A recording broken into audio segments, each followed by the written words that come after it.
95 तक के क्वेश्चन हम कर चुके थे। 96 से अभी शुरुआत कर रहे हैं, बीच में कुछ कुछ क्वेश्चन छूटे हैं तो वो फिर लास्ट में आज हम इस पूरी सीट के सभी क्वेश्चंस को कर लेंगे। तो एक बार इस क्वेश्चन को पढ़ लो, इसको ट्राई करते हैं। कह रहे कि 117 रुपए को हमें एबीसी में इस रेशियो में बांटना था, लेकिन गलती से हमने उसको इस रेशियो में बांट दिया। तो आप ये बताओ कि किसको ज्यादा प्रॉफिट हुआ है और किसको कितना मिला। मतलब पहले आपको बांटना था इस रेशियो में, तो ये मैंने आपको शुरुआत में पढ़ाया है कि यदि हमें किसी भी चीज को रेशियो में बांटना है तो रेशियो हम कभी भी फ्रैक्शन में नहीं लिखेंगे। तो आप पहले तो 2, 3, 4 का एलसीएम लेके गुणा कर दो। तो 4, 3, 2 का एलसीएम कितना होगा 12। 12 को सबसे मल्टीप्लाई करो तो 2 से 12 में कितने बार भाग जाएगा 6 बार, 3 से जाएगा 4 बार और से 4 से जाएगा। मतलब मुझे पैसा इस रेशियो में बांटना था। ठीक, तो जब मैं इस रेशियो में पैसा बांटूंगा तो 117 रुपए हैं। 117 को 6, 4, 10 और 3, तो कितने 13 से भाग करोगे तो 9। तो 9 6 54, 9 चौके 36 और 9 तिया। तो एक्चुअल में एबीसी को इतने इतने रुपए मिलने थे, लेकिन मैंने किया क्या कि मैंने इस पैसे को इस रेशियो में बांट दिया। किस रेशियो में? 2, 3, 4 के। तो 117 को 4, 3, 7 और 2, 9 से डिवाइड करोगे तो 13 आएगा। तो 13 दूनी 26, 13 तिया 39, 13 चौके। तो हमें दिख रहा है कि भाई ये कह रहा है कि किसको प्रॉफिट हुआ। ए को तो प्रॉफिट की जगह लॉस हो गया, पहले 54 मिलने थे बाद में 26 मिले। बी को 36 की जगह 39 मिले, तो इसको 3 रुपए ज्यादा मिले। लेकिन इसको 27 की जगह कितने मिले 52। इसको सबसे ज्यादा प्रॉफिट है। तो सबसे ज्यादा प्रॉफिट किसको है? सी को। और कितना है? तो 25। तो आंसर यही बनेगा, सी को सबसे ज्यादा प्रॉफिट है और वो भी कितना है 25 रुपए का। 25 रुपए उसको ज्यादा मिल रहे हैं जो पहले मिल रहा था उससे। वैसा ही है। तो पहले हम 98 कर लेते हैं, 97 कर लेंगे। ये रेशियो प्रपोजल में थोड़ा सा ये है कि भाई एक ही टाइप के क्वेश्चन आगे पीछे थोड़े से सीट अरेंज नहीं हुई सही से, ये उसी टाइप का क्वेश्चन है। कह रहे कि आपको करना क्या है कि 4 पुत्र हैं ABCD, उनको पैसा इस रेशियो में बांटना है, लेकिन हमने उससे दुगनी पैसे को इस रेशियो में बांट दिया। तो किसे कम पैसा मिला? तो थोड़ा सा अलग है, मिलता जुलता है। यहाँ पिछले क्वेश्चन में अभी आपको जैसे पता था कि हमें इतने रुपए बांटने, यहाँ रुपए नहीं है। लेकिन कह रहा है कि पहले आपने जितने रुपए बांटे थे दूसरी बार में आपने डबल अमाउंट माना। तो आप अपने मन से कोई भी पैसा सोच लो, ठीक है। और जब अपने मन से हमें सोचना होता है तो हम ऐसा कोई नंबर सोचते ना कि जिसपे हमारा कैलकुलेशन क्या हो, आसान। जैसे जो भी पैसा था उसे 5, 4, 9 और 5, 14, टोटल हमें उसे 14 हिस्सों में बांटना होगा। मतलब वो 14 से डिवाइड होना जरूरी है। और सेकंड केस में भाई कितने में बांटना है? तो 9 + 8 17 और ये 7, 6, 13, तो 17 और 13 टोटल कितना हो जाएगा 30। मतलब एक ऐसा नंबर सोच लो जो 14 और 30 से डिवाइड हो जाए। जो 14 और 30 से क्या हो जाए डिवाइड। तो 14 और 30 से क्या डिवाइड होता है 420। बात समझ रहा है भाई? मुझे पहले पैसे को इस रेशियो में बांटना है, बाद में पैसे को इस रेशियो में बांटना है। तो इसका टोटल ये है, इसका टोटल ये है। तो एक ऐसा नंबर सोचो जो इससे डिवाइड हो जाए। तो 14 और 3 का मल्टीप्लाई करोगे तो मान लिया कि पहले मेरे पास 420 रुपए थे और सेकंड केस में पैसा कितना है डबल। तो सेकंड केस में कितना होगा सर? 420 को 14 से भाग करोगे और इसे किससे करोगे? तो ये 14 तिया 42, 30 आएगा। और इसे डिवाइड करोगे तो ये कितना आएगा 28। अब मुझे सबका हिस्सा चाहिए, मुझे ABCD सबका। सर ए का हिस्सा बनेगा 30 × 2 तो 60, बी का हिस्सा बनेगा 30 × 3 तो 90, सी का 30 × 4 तो 120, डी का 30 × 5 तो 150। ठीक है। सेकेंड केस में किससे मल्टीप्लाई करोगे? 28 से। तो ए का हिस्सा बनेगा 28 × 9। 28 × 9 कितना होगा? 9, 8, 72 तो 2, असलाई 7, 9 दूनी 18 और 7 252। बी का हिस्सा कितना बनेगा? 28 × 8, 28 × 8 तो 8 × 64 की 4, असलाई 6, 8 दूनी 16 और 6, तो इसको 224। सी का हिस्सा कितना बनेगा इंटू 7, ठीक है, इंटू 7 करोगे तो 7 8 56, 6 5 7 दूनी 14 और 5 19, और उसका हिस्सा बनेगा इंटू 6, तो 6 दूनी 12, 6 8 48, तो 100।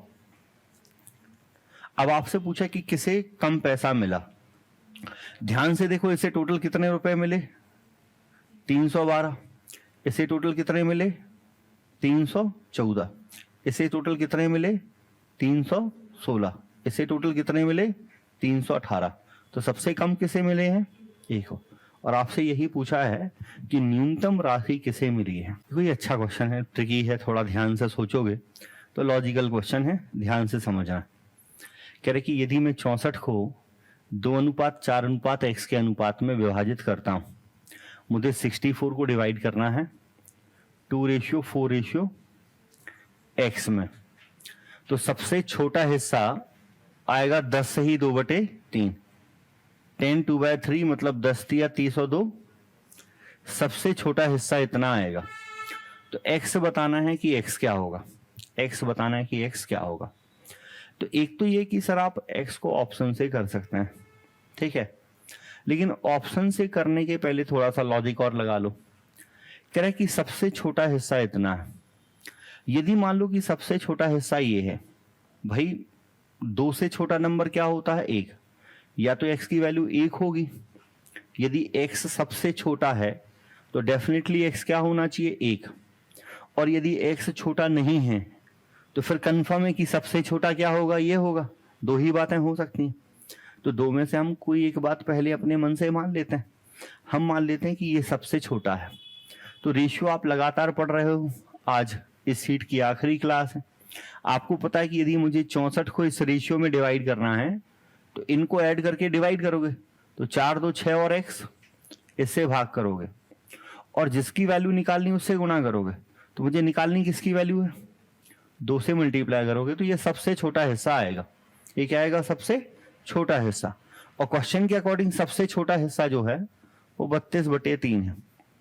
कितना है 32 तो भाग कर लेते हैं, 32 दूनी 64, 2 दूनी 4 तिया 12 बराबर 6 प्लस, तो x बराबर क्या आएगा 6 आएगा, x बराबर क्या आएगा 6, तो 106 आ गया।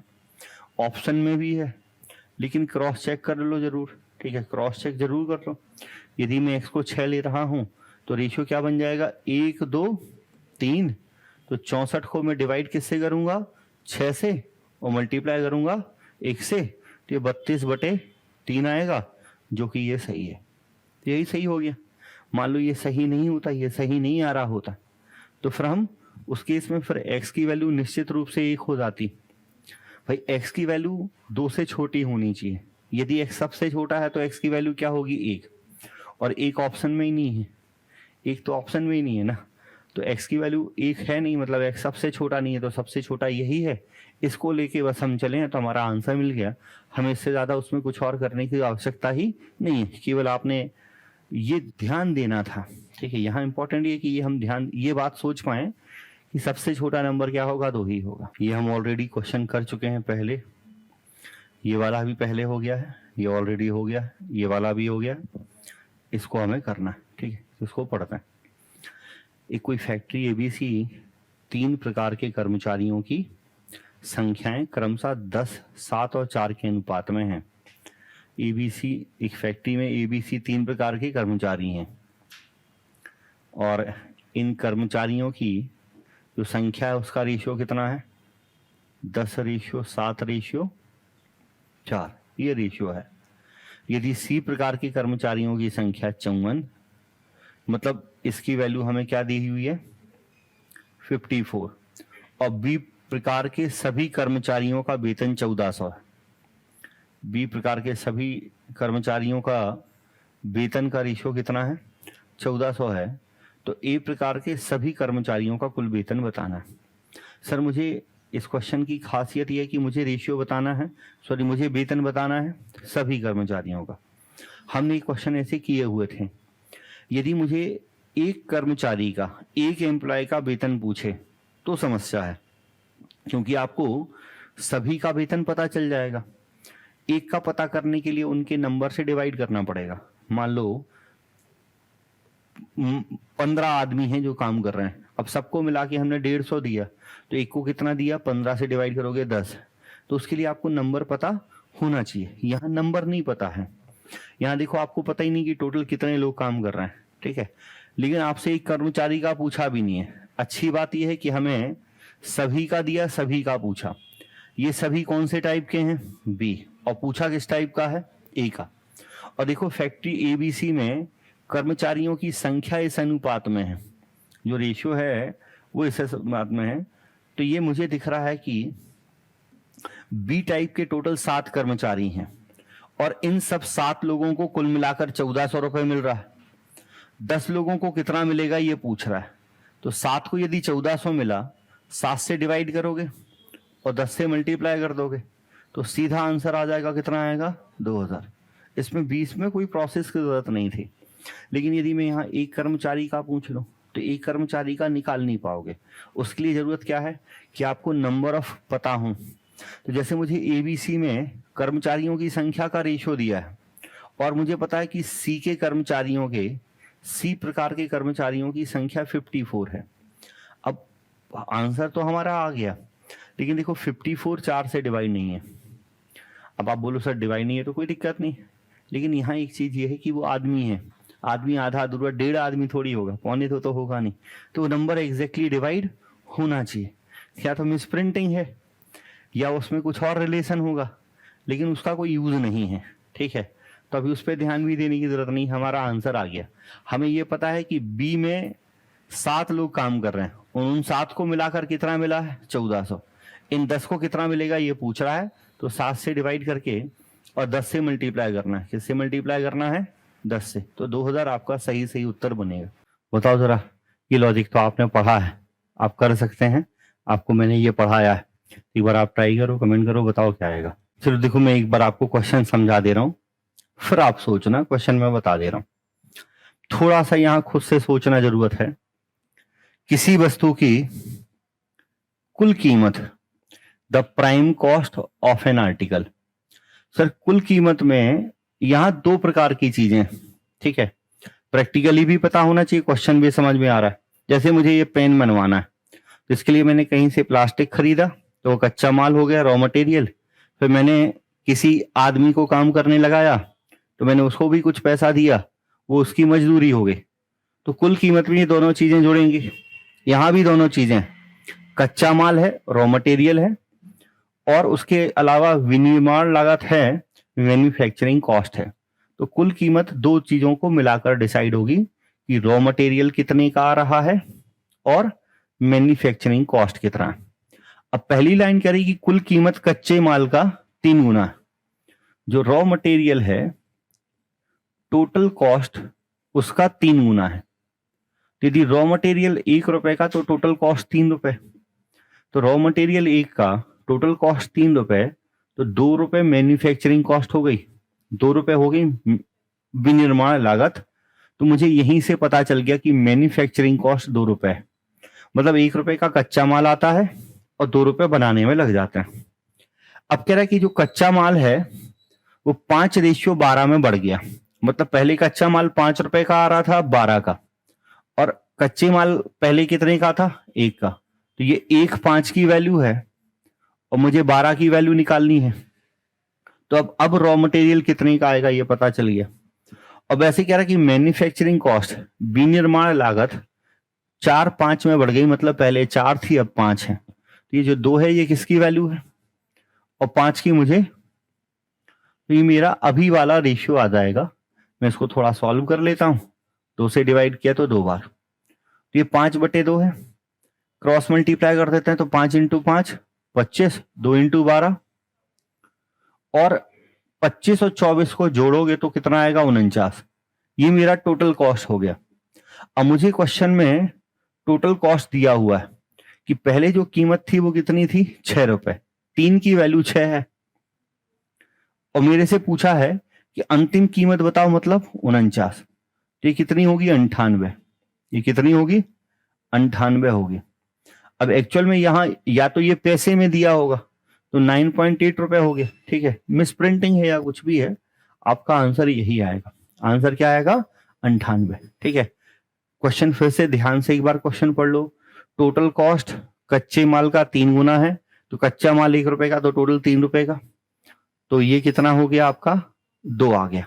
अब आपको दिख रहा है कि ये इस रेशियो में बड़ा है, ये इस रेशियो में बड़ा है, तो इसका रेशियो 25 और 24 आ गया। ये कितना होता है? 49। तो ये पहले वाला टोटल कॉस्ट था, ये अभी वाला टोटल कॉस्ट है। और टोटल कॉस्ट की वैल्यू मुझे पता है कि पहले कितना थी और अभी कितना, तो बस मैंने उसको कैलकुलेट कर लेना। ठीक है, क्वेश्चन भी सही है, कहीं गलती नहीं है। सही प्रोसेस क्या होगी करने की कि लास्ट में आप 5 को जब 2 से डिवाइड करोगे तो 2.5 आएगा, और 12 को करोगे तो 5 दूनी 10, 5 चौके 20, और इसको जोड़ोगे तो देखो कितना आएगा। तो आपको 3 यूनिट की वैल्यू दी हुई है और 4.9 की निकालनी है, तो ये पॉइंट में ही कितना आएगा? 9.8। तो 9.8 सही है, गलत नहीं है। कह रहा है कि 15 सदस्यों वाले परिवार में प्रत्येक सदस्य के लिए कुछ चावल की मात्रा की जरूरत होती है। किसी खास दिन कुछ सदस्य की अनुपस्थिति के कारण चावल की खपत इतनी घट जाती है, उस दिन अनुपस्थित सदस्यों की संख्या क्या थी? अब ये क्वेश्चन बहुत बहुत हलवा क्वेश्चन है। यदि आप समझ गए तो आपको केवल और केवल एक डिवाइड करना है और उतना आप मन में कर सकते हैं। मीन्स आप पेन ना उठाओ तो आंसर आ जाएगा, क्वेश्चन बस समझ लो। भाई 15 लोग हैं, इनके लिए कुछ चावल की जरूरत होती है रोज। ठीक है, सब कुछ चावल खाते हैं, सबका अपना अपना क्वांटिटी एक फिक्स है। किसी दिन कुछ सदस्य नहीं थे तो चावल की खपत इतनी घट गई। मतलब पहले चावल का कंजम्पशन यदि मान लो 5 किलोग्राम था, तो अब कंजम्पशन कितना है? 3 किलोग्राम है। पहले 5 किलोग्राम था, अब कितना है? 3। और पहले 5 किलोग्राम कंज्यूम करने वाले 15 सदस्य थे, अब 3 किलोग्राम कितने सदस्य कंज्यूम कर रहे होंगे? तो 5 की वैल्यू भाई 15 है, 5 किलोग्राम खपत, 5 किलोग्राम चावल खाने वाले कितने लोग हैं? 15। तो 15 लोग 5 किलोग्राम खाते हैं, तो 3 किलोग्राम कितने खाएंगे? तो 5 से डिवाइड कर दो, 3 से गुणा, तो 9 लोग। मतलब पहले 15 लोग थे, आज 9 लोग हैं। तो कितने नहीं है? 6। पहले 15 लोग थे, आज 9 हैं, तो 6 लोग जो है वो क्या है? एब्सेंट होंगे। देखो एक्चुअल में ये क्वेश्चन में क्या दिया है कि एक फैक्ट्री में हमने कुशल अकुशल कामगार और क्लर्क की संख्याओं का अनुपात इतना है। ठीक है, नंबर हमें दिया, उसका यूज नहीं है। और फिर ये कह रहा है कि उनकी मजदूरी, तो एक्चुअल में यहां ये क्वेश्चन में जो कह रहा है, wages of a skilled worker and unskilled worker and a clerk, ये जो रेशियो दिया है ना, ये एक्चुअल में एक स्किल्ड वर्कर, एक अनस्किल्ड वर्कर और एक क्लर्क की वेजेस का रेशियो है। ठीक है, ये थोड़ा सा क्वेश्चन में हिंदी में भाषा सही नहीं लिखी है, तो इस नंबर का तो कोई यूज है ही नहीं। ठीक है, हमारे पास स्किल्ड वर्कर हैं 8, हम एक को 5 रुपए दे रहे हैं, तो 8 को कितना देंगे? 40। अनस्किल्ड वर्कर कितने हैं? 5, एक को 2 रुपए देना है, तो टोटल कितना देंगे? 10। और क्लर्क कितना है? एक को 3 रुपए देना है, तो टोटल कितना देंगे? 3। तो ये हमारे पास कुल मजदूरी का रेशियो आ गया। ये किसका आ गया? टोटल वेजेस का रेशियो। और ये हमें टोटल मजदूरी ही दी है। टोटल वेजेस कितनी है? 3180। अब ये टोटल वेजेस है, तो इसको डिवाइड कैसे करोगे? इनके टोटल 53 से, तो कितने बार होगा? 60 बार। अब मल्टीप्लाई कर देना, 60 इंटू 40 तो 2400, 600 और 180, तो आपका सी ऑप्शन बनेगा। तो ये जो रेशियो दिया है ना, वो एक की मजदूरी का रेशियो है, ये सभी की मजदूरी का रेशियो नहीं। अब देखो एक इसमें प्रोपोर्शनलिटी का लॉजिक आता है, हम उसको समझते हैं। उस पे लास्ट के कुछ क्वेश्चन रह गए हैं, उनको हमें करना है। ठीक है, क्या है प्रोपोर्शनलिटी का लॉजिक? जैसे आपने बोला कि कोई दो चीजें समानुपात में हैं, डायरेक्टली प्रोपोर्शनल हैं, तो आप उसको ऐसे लिखते हो। और डायरेक्टली प्रोपोर्शनल का मतलब होता है कि यदि इसमें एक चीज बढ़ेगी तो दूसरी बढ़ेगी, एक घटेगी तो दूसरी घटेगी। एक्चुअल में यदि आप स्कूल में पढ़ते हैं, जब आपने स्कूल में पढ़ा है 6th-7th के अंदर आपने टॉपिक पढ़े थे time speed distance time and work के। ठीक है, तो time speed distance time and work, ये दोनों ही टॉपिक एक्चुअल में टाइम एंड वर्क तो पूरा 100% टॉपिक प्रोपोर्शनलिटी पे है, लेकिन अब आज के समय में हम उसको वैसे पढ़ते नहीं है टाइम एंड वर्क में। तो जब हम टाइम एंड वर्क पढ़ेंगे तो कहीं आपको ये जरूरत ही नहीं पड़ेगी कि आप प्रोपोर्शनलिटी से सोचो, लेकिन एक्चुअल में बेसिक वही था। प्रोपोर्शनलिटी में क्या है कि कोई एक चीज बढ़ेगी, कोई एक चीज दूसरी चीज बढ़ेगी।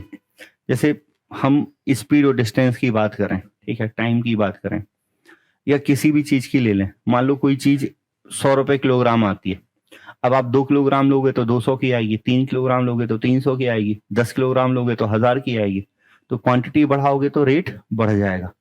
तो एक चीज बढ़ने से दूसरी क्या हो रही है, बढ़ रही है। ये समानुपाती कहलाता है। अब व्युत्क्रमानुपाती क्या होता है, इनवर्सली प्रोपोर्शनल में, कि जब हम एक चीज को बढ़ाते हैं तो दूसरी चीज घट रही होती है। एक चीज को हम बढ़ा रहे हैं तो दूसरी क्या होगी, घटेगी। जैसे चाल बढ़ाओ, स्पीड आपकी ज्यादा होगी तो समय कम लगेगा, स्पीड कम होगी तो समय ज्यादा लगेगा। तो ये यूनिवर्सली प्रोपोर्शनल होता है। टाइम एंड वर्क में स्कूल में आप इसी लॉजिक के साथ क्वेश्चन कर रहे होते थे, लेकिन अभी हम टाइम एंड वर्क जब पढ़ेंगे तब हम इसका यूज नहीं करेंगे। बेसिक समझना है तो पता होना चाहिए। और इसको ध्यान हो तो एक और तरीका इस क्वेश्चन में, हमें यदि ये प्रोपोर्शनलिटी का साइन हटाना हो तो हम उसके लिए क्या करते थे कि बराबर में एक कांस्टेंट ले लेते थे कुछ भी। कि क्या होता था, एक कांस्टेंट होता था नियतांक, जिसे हम अपने मन से अज्यूम कर लेते थे कि क्या है, कांस्टेंट है, नियतांक है, मतलब इसकी वैल्यू क्या होगी, फिक्स। ए और बी बदलेगा लेकिन के नहीं बदलेगा। ये रिलेशन तभी सही होगा जब हम ए और बी की कोई भी वैल्यू रख सकें लेकिन के ना बदले। ठीक है, मान लो मैंने ए की वैल्यू 2 रखी, बी की वैल्यू रखी 3, तो यहां ध्यान से देखो के क्या आ जाएगा, ए अपॉन बी। ए अपॉन बी का मतलब ये क्या है, 2/3 है। अब के की वैल्यू 2/3 ही रहे, जो मन मर्जी चाहे रख दो, जो मन मर्जी चाहे रख दो। मैं ए की जगह 12 और बी की जगह 18 रख दूं। देखो जब ए की जगह 12 बी की जगह 18 रखोगे तो 6 दूनी 12 6 ती 18 आएगा। ये रेशियो तो नहीं बदला, के वही है। तो आप ए और बी की कोई भी वैल्यू रख दो, के नहीं बदलना चाहिए, और के नहीं बदल रहा तो ये रिलेशन सही होगा। अब अभी हम रेशियो में बात कर रहे हैं तो रेशियो में हमसे यही क्वेश्चन पूछता है। मुझे यहां दिख रहा है कि के क्या है, हमारा कांस्टेंट है। के क्या है, कांस्टेंट है। यहां से के आया ए अपॉन बी। क्वेश्चन ऐसे आएगा कि मान लो बोलते कि जब ए 2 है तो बी 3 है। यदि ए 12 हो तो बी कितना होना चाहिए, ए 2 है तो बी कितना है 3, ए 12 है तो बी कितना होना चाहिए, क्वेश्चन है हमारा। तो हमें करना क्या है, हमें ये पता है कि भाई क्वेश्चन में, पहले क्वेश्चन यदि आप देखोगे तो क्वेश्चन में ये लिखा होगा कि ए डायरेक्टली प्रोपोर्शनल है बी के, ए बी के समानुपाती है। यदि ए 2 है तो बी 3 है, ए 12 है तो बी क्या होगा। तो मुझे पता है कि ए और बी की कितनी भी वैल्यू बदलते रहो, कि हमेशा क्या आएगा, बराबर। और के है ए अपॉन बी के बराबर। तो यहां से यदि मैं के देखूं तो के कितना होगा, 2/3। यहां से के देखूं तो के कितना होगा, 12/बी। बी पता नहीं है तो मान लो एक्स है, लेकिन के की वैल्यू आएगी क्या, बराबर। तो मैं जब इसे डिवाइड करूंगा तो 2 से कितने बार, 6 बार, 6 तिया, मुझे मिल गया कि के का मान कितना है, 18। एक्स का मान मतलब बी जो पूछा था वो 18 आ गया। बस समझ रहे हैं। अब ये समानुपाती का रिलेशन कैसे भी हो सकता है। मान लो क्वेश्चन क्या दे रहा है कि ए डायरेक्टली प्रोपोर्शनल है बी स्क्वायर के, ए बी स्क्वायर के समानुपाती है। ए बी स्क्वायर के समानुपाती है तो इसका मतलब आप यदि इस साइन को हटाओगे, सिंबल को, तो ए बराबर क्या लिखोगे, के बी स्क्वायर, और यहां से के क्या आ जाएगा, ए अपॉन बी स्क्वायर। के ए अपॉन बी स्क्वायर आ गया। अब मान लो क्वेश्चन में क्या कहा जाएगा कि ये डायरेक्टली प्रोपोर्शनल है बी स्क्वायर के, ए बी वर्ग के समानुपाती है। जब ए की वैल्यू 2 है तो बी 3 है, ए की वैल्यू 2 है तो बी कितना है, 3 है। जब ए की वैल्यू 12 हो तो बताओ बी क्या आएगा, ए की वैल्यू 12 हो तो बी क्या आएगा। तो मुझे पता है कि दोनों ही केस में मुझे के को बराबर कर देना है। यहां के कितना था, ए अपॉन बी स्क्वायर, ए मतलब 2/3 स्क्वायर। तो और सेकंड केस में भी के का फॉर्मूला यही है, ए अपॉन बी स्क्वायर। ए कितना है, 12, और अब मुझे बी पता नहीं है तो 2 से डिवाइड करोगे तो 6 बार, 9 6 54 बी स्क्वायर आएगा। तो आप दोनों तरफ रूट निकाल दोगे ना, बी चाहिए आपको, बी निकालोगे तो इसे लिखते हैं आप 9 6 54, तो 9 का रूट निकलेगा 3√6, तो बी कितना आ गया 3√6। बात समझ पा रहे हैं क्या? इसको नोट करना होगा तो आप नोट भी कर सकते हैं, कुछ इस तरीके से क्वेश्चन पूछेगा। अब यहाँ अभी केवल प्रोपोर्शनलिटी थी, समानुपात था, हम एक दो एग्जाम्पल व्युत्क्रमानुपात पे भी समझ लेते हैं। अब देखो वैसे इनवर्सली प्रोपोर्शनल हो सकता था व्युत्क्रमानुपाती, जैसे आपसे बोला जाए कि ए इनवर्सली प्रोपोर्शनल है बी के, ए बी के व्युत्क्रमानुपाती है, तो व्युत्क्रमानुपाती है तो आप ऐसे लिखोगे। अब फिर वही सर मुझे ये कांस्टेंट का साइन हटाना है, तो मैंने बराबर लगाया, के लिखा 1/b, तो यहां से के क्या आ गया मेरे पास ए बी, यहां से जो के आया वो क्या आ गया ए बी आ गया। अब ये के क्या है, कांस्टेंट है, नियतांक है, मतलब ये फिक्स रहेगा, ये क्या रहेगा फिक्स। ठीक, अब मान लो क्वेश्चन बन जाए, क्वेश्चन में लिखा गया कि ए बी के व्युत्क्रमानुपाती है, भाषा में लिखेगा कि A is inversely proportional to B, A B के व्युत्क्रमानुपाती है। जब ए बराबर 5 तो बी बराबर 6 है, यदि ए बराबर 15 तो बी कितना होगा बताओ। तो मुझे पता है कि मुझे दोनों बार के की वैल्यू निकालनी और उसको बराबर रख देना, और के जो होता वो क्या होता ए इंटू बी, तो यहां से के का मान क्या आएगा 5 इंटू 6, और यहां से के का मान क्या आएगा 15 इंटू बी लिख लो, एक्स लिख लो, जो भी, और दोनों ही बार में ये के का मान क्या होगा बराबर, तो 30 को 15 से भाग करोगे तो बी का मान क्या मिल गया 2 मिल गया। ठीक, बड़े आसान क्वेश्चन है, टफ नहीं है, बस एक पता होना चाहिए। उसने लिखा है कि व्युत्क्रमानुपाती है बी के, तो पहले तो आप ये करोगे कि भाई पूरा लिखने की जरूरत नहीं है, यदि याद है तो मुझे पता है कि व्युत्क्रमानुपाती है, तो मैं डायरेक्टली देख सकता हूं कि बी ए में गुणा हो जाएगा, तो के आ जाएगा ए इंटू बी, और समानुपाती है तो भाग में जाएगा, तो ए बटे बी आएगा, और फिर मुझे के की वैल्यू क्या कर देनी है बराबर कर देनी, नियतांक बराबर कर देना। किसी क्वेश्चन में ये दोनों चीजें एक साथ भी हो सकती हैं, जैसे आपने बोला कि ए समानुपाती है बी के और व्युत्क्रमानुपाती है सी के, ये दोनों ही बातें हमें दी हैं।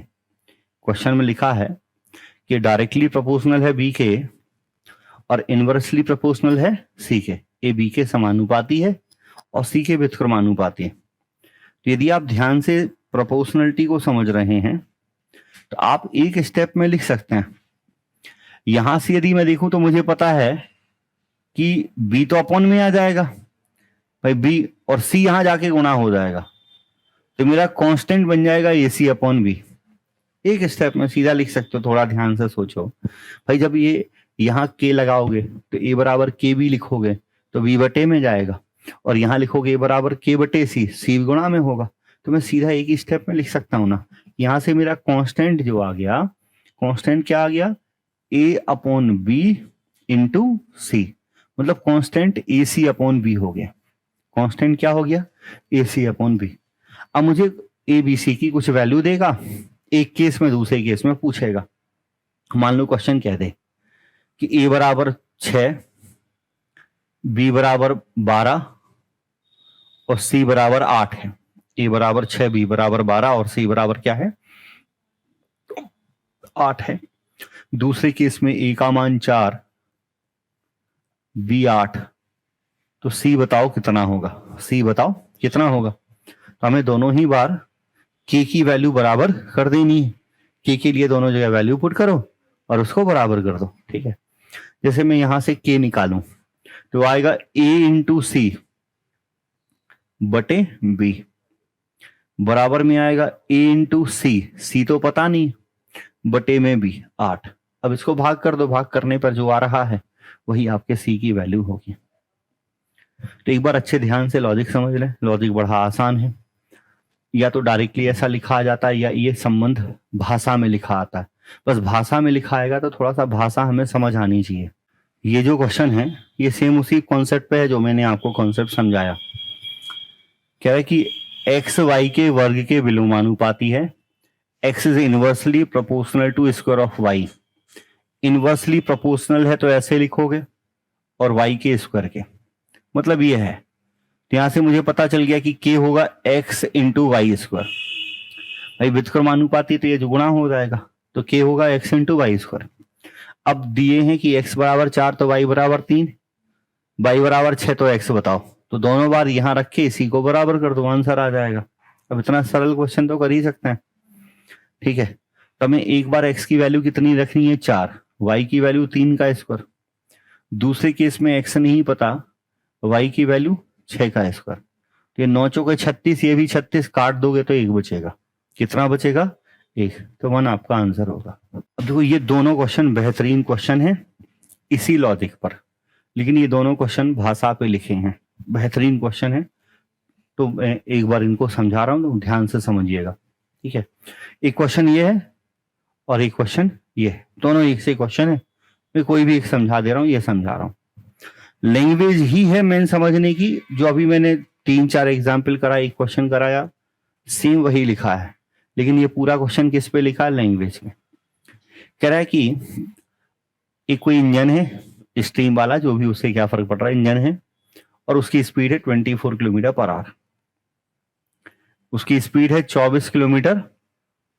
बहुत ध्यान से देखो, लैंग्वेज समझिएगा, ये उसकी स्पीड है विदाउट दी ट्रेन वेगन। ठीक है, कह रहा है कि रेल के डिब्बों के बगैर, मतलब केवल इंजन जब चल रहा है, खाली इंजन चलाओगे तो उसकी स्पीड 24 आएगी, इंजन चलाओगे तो।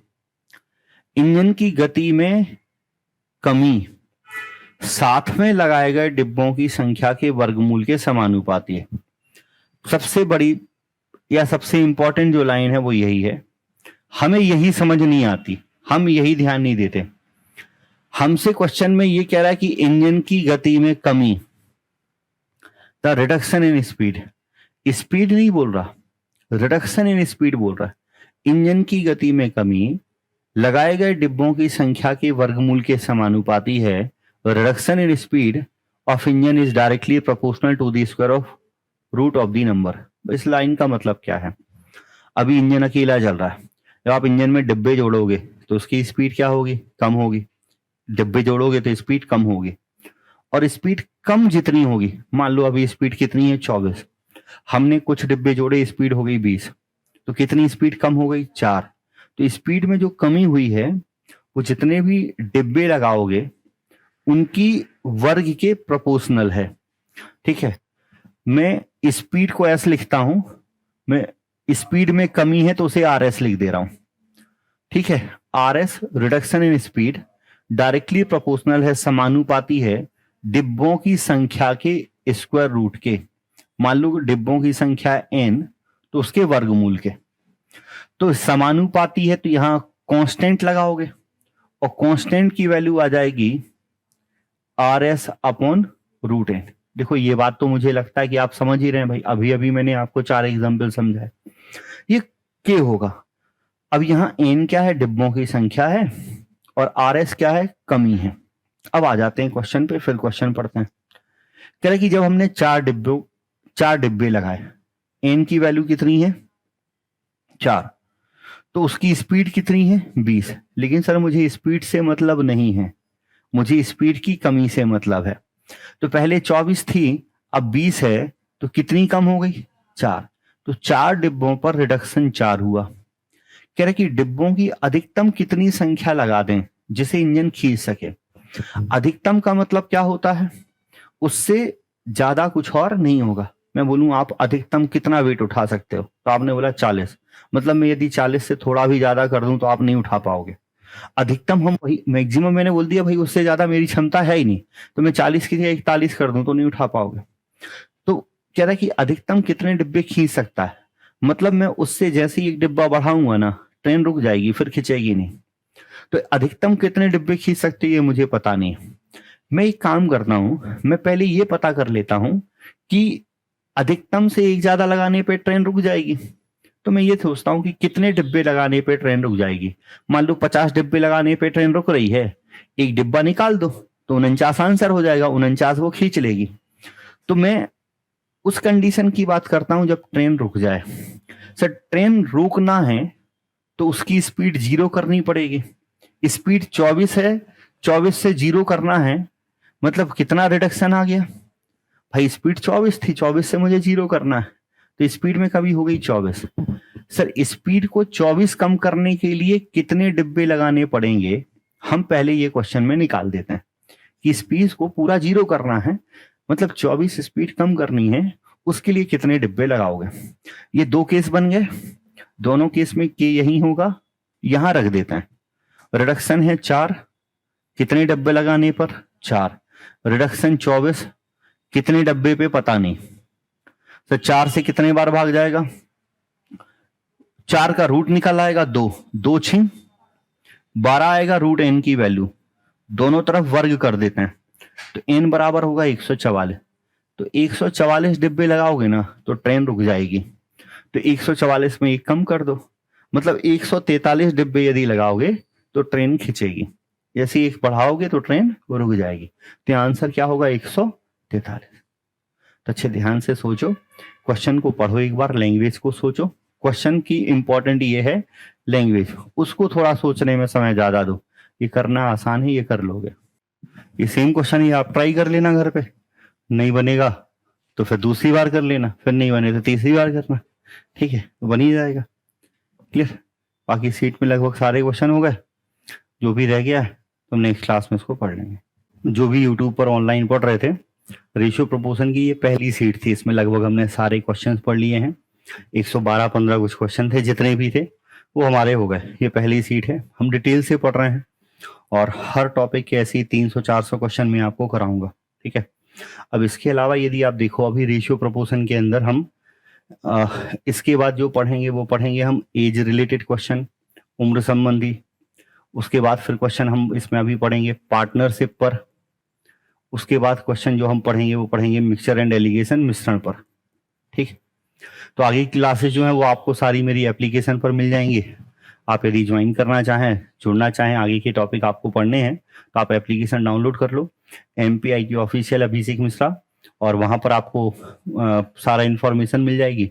बाकी कोई क्वेरी है तो आप मेरा जो नंबर है 9993419433, इस पर भी अपने कांटेक्ट करके इंक्वायरी कर सकते हैं, कोई भी इंफॉर्मेशन चाहिए तो ले सकते हैं, ठीक है। ये सीट आपकी पूरी हो गई। ये टेलीग्राम पे जो चैनल है MPIQ ऑफिशियल, ठीक है, MPIQ के नाम से टेलीग्राम पे चैनल है ऑफिशियल, वहां पे आपको इसकी कंप्लीट PDF भी मिल जाएगी, ठीक। आज के सेशन में इतना ही है, और नेक्स्ट जो होगा किसी नए कॉन्सेप्ट, नए टॉपिक के साथ फिर से मिलेंगे, तब तक सब पढ़ते रहिएगा। Thank you.